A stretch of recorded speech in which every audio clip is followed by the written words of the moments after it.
Hello everyone, welcome back to our channel.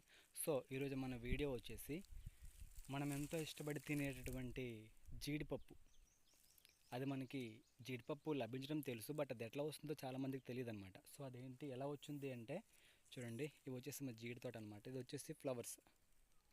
జీడి తోట పూత రావడం అనేది ఇప్పుడే స్టార్ట్ అయింది చూడండి. ఓకే, ఇది వచ్చేసి పూత అనమాట.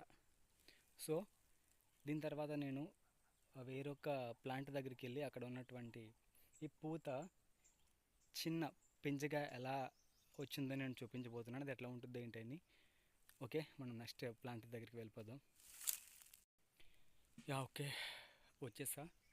వచ్చేసి జీడిపప్పు పిక్కలు చిన్నగా ఉన్నప్పుడు ఇలా ఉంటాయి, చూస్తారు కదా. ఈ పువ్వు అంతా కూడా ఈ ఎండవేడికి ఇట్లా మారుతుంది.